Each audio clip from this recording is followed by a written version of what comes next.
Bonjour à vous les Actunautes en direct depuis le Yachting Festival 2025. Je suis devant le stand de Dream Yacht. Dream Yacht qui fête cette année ses 25 ans. Rencontrons tout de suite Loïc Bonnet, son président et fondateur, pour nous parler de ses 25 ans. Bonjour Loïc. Bonjour Nicolas. Alors il y a 25 ans Loïc, c'était un grand jour, c'était la création de Dream Yacht qui aujourd'hui est le leader mondial à la location de voiliers. Et je voulais vous rencontrer pour parler de ces 25 ans, parce que 25 ans, c'est quand même une belle tranche de vie. Et puis c'est partir de quelques bateaux, d'un concept, pour derrière créer une belle histoire en fait. Oui, alors je ne sais pas, j'ai tendance à dire que je regarde plus l'avenir que le passé, mais bon. Mais ça c'est votre modestie. Mais derrière, il y a quand même une boîte française qui était toute petite et qui s'est attaquée à des beaucoup plus gros et puis qui s'est développée à coup d'innovation, à coup de tests, de lancement, d'idées, de rachat. Oui, mais avec un concept qui n'a jamais changé, qui est assez simple en fait, hein, c'est de se dire que la mer permet d'offrir des vacances assez exceptionnelles, à condition d'offrir à tous ceux qui ne sont pas les voileux le minimum de confort qu'ils attendent, et aujourd'hui je dirais le maximum de confort qu'ils attendent. Donc les 25 ans de développement sont construits autour de ça, et c'est vrai que cette idée qui est simple en soi n'était pas dans l'air du temps. Le milieu était assez fermé, c'était un entre-soi, entre voileux comme on dit dans notre jargon. Donc en arrivant avec ce concept assez frais et simple, il est arrivé au bon moment parce que les chantiers, c'est aussi le moment où ils ont compris qu'il y avait un marché beaucoup plus gros que la clientèle traditionnelle, et ça coïncidait avec le développement du catamaran, d'abord du catamaran des débuts, et puis de ce concept de real estate sur l'eau, comme on dit de nos jours, c'est-à-dire d'habitat flottant. Et là, ça répondait parfaitement à ce que moi je voulais faire dans ce métier. Au début, vous aviez combien de bateaux? Vous êtes créé où au début, il y a 25 ans? C'était le début de l'histoire. Le début de l'histoire, c'était les Seychelles il y a 25 ans, avec 6 bateaux, puis 9, puis 12 et ainsi de suite. Et puis le développement s'est fait progressivement. D'abord l'océan Indien, l'Asie, après le Pacifique, après les Caraïbes, et en dernier, finalement, la Méditerranée, où on est arrivé, mais ça a quand même été rapide, hein, puisqu'on a ouvert notre première base en Méditerranée dès 2007, alors qu'on a démarré en 2001. Donc ça a été du développement à marche forcée, mais ce que je retiens, c'est beaucoup de travail, mais beaucoup de plaisir. Et surtout... beaucoup d'innovation, parce que Dream Yacht, vous êtes quand même arrivé avec des concepts. Oui, on est arrivé avec des concepts. On a standardisé, développé la croisière à la cabine, par exemple, en catamaran. Mais je reconnais qu'on a eu la chance d'avoir une génération à la tête des chantiers qui était réceptive, et on a été associé aujourd'hui à un grand succès qui est Bali. J'ai eu la chance, avec mon ami Olivier Ponsin, d'avoir de l'écoute. Hein. Je lui ai dit, écoute Olivier, ce serait bien qu'on fasse un vrai bateau, un vrai catamaran de charter. Il a dit banco. Et on a été associé à la démarche. On a eu beaucoup d'associations dans le groupe Beneteau aussi pour développer des concepts. Donc c'était une époque foisonnante où, quand on avait des idées, alors je ne dis pas qu'aujourd'hui c'est pas possible, hein, mais ce qui est sûr, c'est que j'ai eu la chance de pouvoir être écouté, entendu. Pas seulement écouté, mais entendu. C'était une sacrée marche. Dream, c'est aussi une équipe, parce que derrière Dream, c'est des hommes Dream, et des femmes. C'est d'abord une équipe. C'est une équipe, il y a un certain nombre qui sont toujours là. Il y a des collaborateurs qui sont là depuis 25 ans, hein, et qui ont toujours adhéré, et qui ont toujours cru en ce concept, qui ont toujours été fiers de la tortue, puisque dans le milieu on a appelé les tortues. La tortue. Les tortues, quand les tortues sont de sortie, comme on dit. Et ça, c'est la vraie richesse de l'entreprise, c'est pas Loïc Bonnet. Alors, vous avez vu en 25 ans l'évolution des bateaux. Mais juste auparavant, vous parliez de real estate on the sea. C'est vrai que petit à petit, les bateaux sont devenus ce que les gens en attendaient, c'est-à-dire un habitat flottant quelque part. Oui, alors moi... Qu'est-ce que vous avez vu comme évolution concrètement? L'évolution des attentes. Bon, avant Dream Yacht, j'étais déjà, sans vouloir apparaître comme une antiquité, mais j'étais déjà dans ce métier, puisque j'ai dirigé une société qui à l'époque s'appelait Stardust Marine, et qu'avec avec mes 2 autres associés de l'époque, on a transformé en numéro 3 mondial en quelques années aussi. Bon, je me souviens à l'époque, on avait les premiers catamarans les catamarans de 42 pieds, les gens disaient comment c'est pas possible de louer ces bateaux sans un skipper. Donc ça paraissait insensé. Énorme. On était les premiers à faire ça. Pilote automatique, waouh. Bon, ce qui s'est passé au cours des 15 dernières années, bon, c'est d'une part l'avènement du catamaran qui a permis d'amener sur l'eau tout le monde, je veux dire, de vaincre tous les freins, toutes les réticences. Et très rapidement, on a vu cette évolution vers l'habitat flottant. Il y a d'abord eu le concept d'island bed, en fait des cabines qui ne ressemblent plus à des cercueils. Hein, vous savez, vous ouvriez la porte avant, vous aviez un lit on se glissait. Non, island bed, c'est tout simplement, ça ressemble à une chambre. Et puis des salles de bain plus grandes, avec douches séparées. La climatisation. Et puis la douche séparée qui est devenue confortable, parce que les premières douches séparées, fallait pas être trop volumineux, et des vraies douches, l'eau à volonté, et l'énergie. Bon, donc le bateau est devenu une villa sur l'eau, oui c'est vrai. Donc tout ça, ça s'est fait au cours de ces 10 dernières années, et parallèlement, en deuxième étape, pas parallèlement, il y a eu ensuite une 3e étape qui a été le fait de se dire ok, les bateaux coûtent cher, donc essayons de mettre 4 cabines, 4 salles de bain, puisque c'est le standard idéal de la location, pour réduire les coûts, dans un bateau de plus en plus petit. Donc au départ, parce qu'initialement c'était 45, 46 pieds qu'il y avait 4 cabines. Vous aviez 4 cabines, 4 salles de bain, c'était 45, 46 pieds. Puis après, on est arrivé à le mettre sur des 42, 43 pieds. Et tout récemment, au cours des 3-4 dernières années, sur des 40 pieds. Donc, mais alors, évidemment, il y a l'envers il y a toujours un downside, comme on dit. C'est que pour arriver à faire ces prouesses en termes d'aménagement, et les architectes d'intérieur ont formidablement travaillé, c'est que l'espace dédié aux parties techniques a été réduit. Au profit de l'espace de vie. Bien sûr. Et qu'est-ce qu'on a fait et là aussi, on a été créatif. On a réussi, moi je dis toujours, ça a été installé avec un chausse-pied. C'est un bon exemple, vous voyez, on force. Mais pour une flotte de location, là, il y a un vrai sujet. Parce qu'une société de location a des clients qui débarquent le matin et qui en général veulent débarquer le plus tard possible, évidemment. Ah oui. Et les nouveaux clients arrivent l'après-midi et ceux-là, ils veulent embarquer le plus tôt possible. Bon, donc le temps dédié à la préparation du bateau est clé. Et quand vous devez passer 2 heures pour pouvoir changer une pompe de toilette, alors qu'en soi ça prend 10 minutes, mais simplement qu'il faut démonter ci et ça, il y a un problème d'exploitation.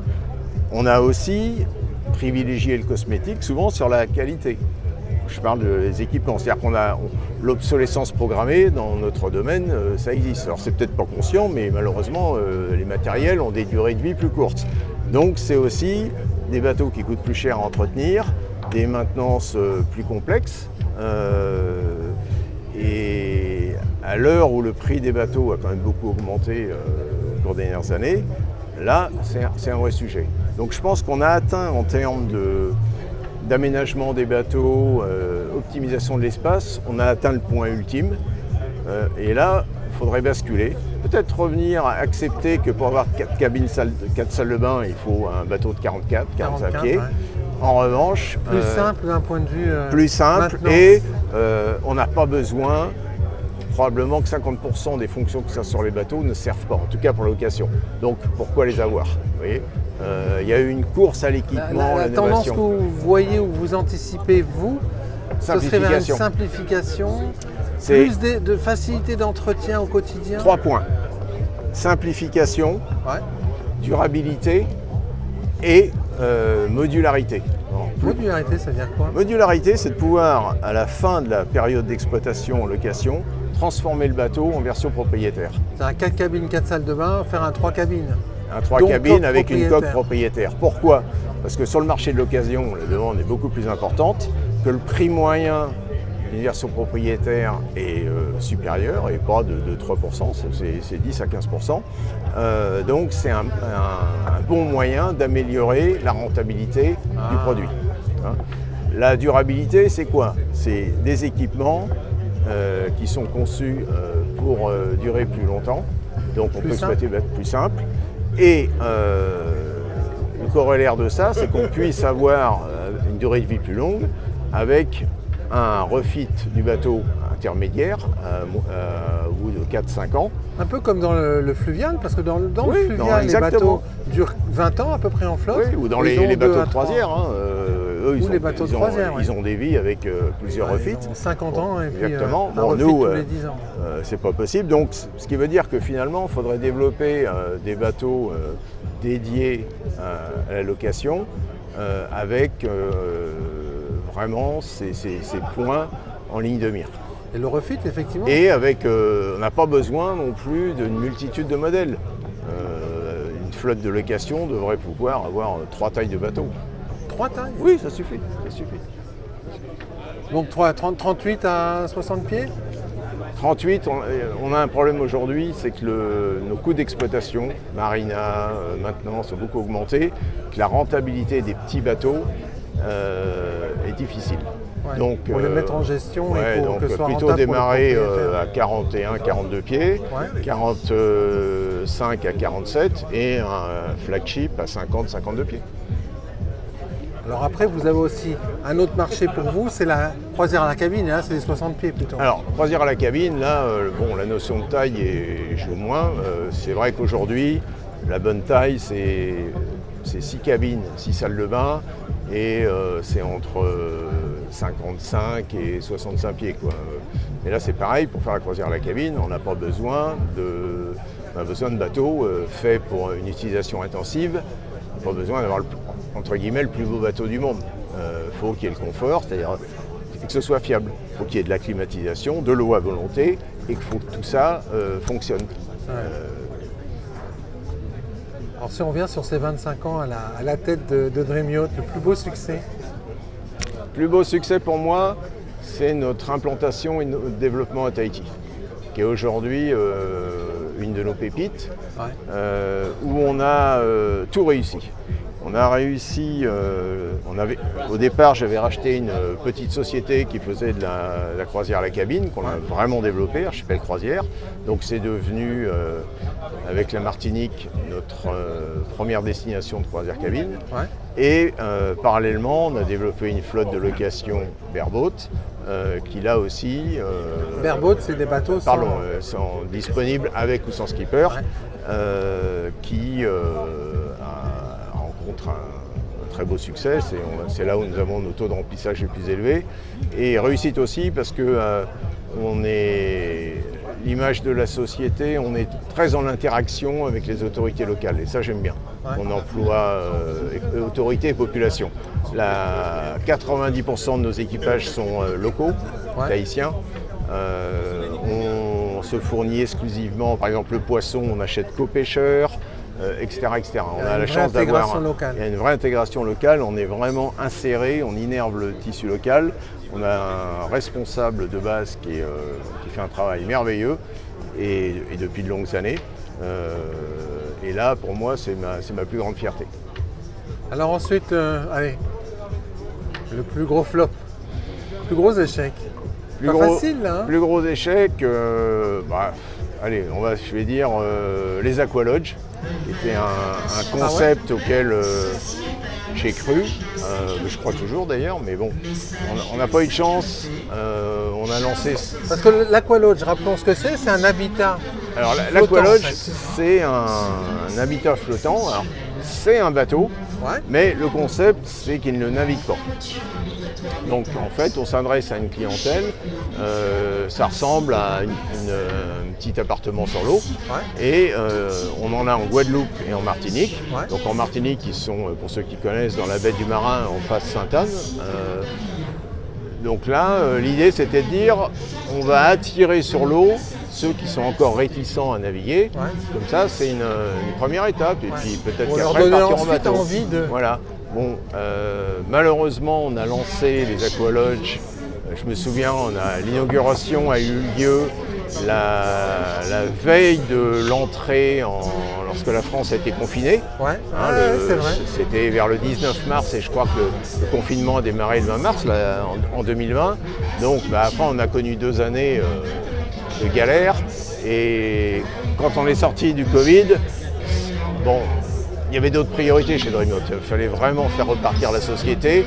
Donc on a mis ça un peu de côté et bon, ça vivote, hein, mais j'aurais aimé développer.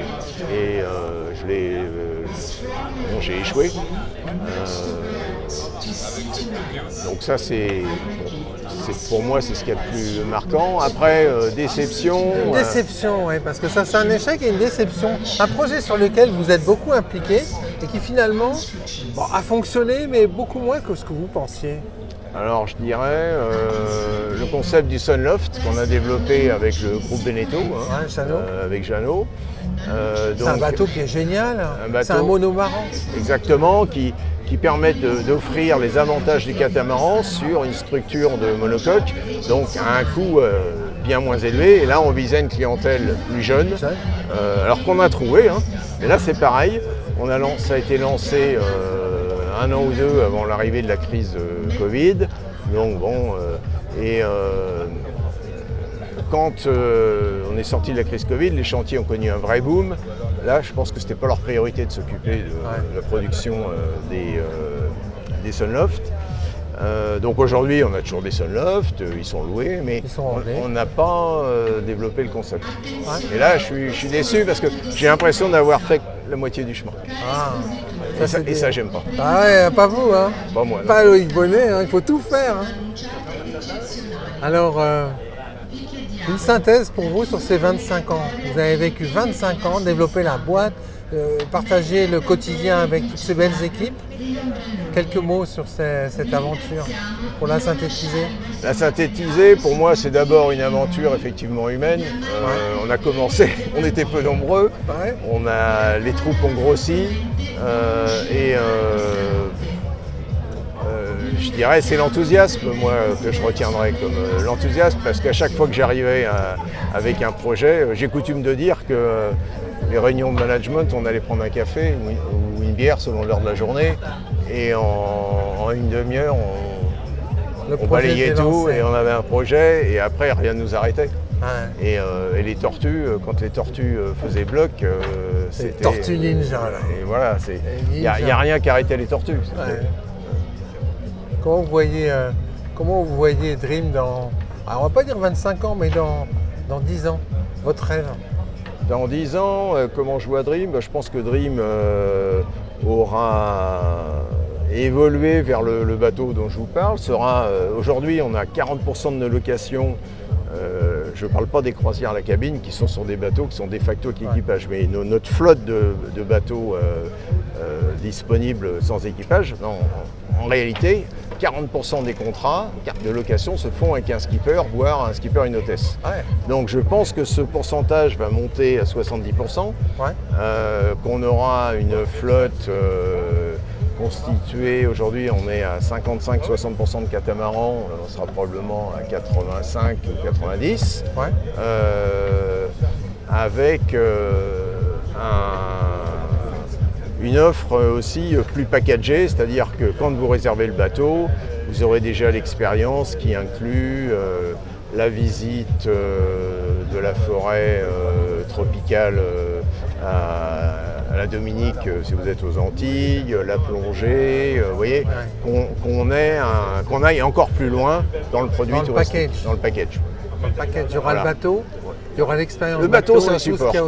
Le bateau, pour moi, c'est le moyen. C'est le moyen, c'est pas la fin. C'est le moyen qui permet de découvrir la terre depuis la mer, donc avec un point de vue très différent, d'être entouré de ceux qu'on aime et uniquement de ceux qu'on aime. Et ça, je pense que c'est clé au-delà de la nature. Vous êtes avec votre famille, vos amis, les gens avec qui vous avez envie d'être, parce que vous pouvez aller dans le plus beau resort du monde, le plus beau boutique hôtel du monde. Vous pouvez tomber sur des gens que vous n'avez pas forcément envie de voir, même s'ils sont très sympas. Là, vous partagez, vous voyez, vous partagez votre expérience avec qui avec ceux avec qui vous avez décidé de la vivre. Et pour moi, ça, il n'y a rien de mieux. Merci beaucoup, Loïc. Merci, Nicolas.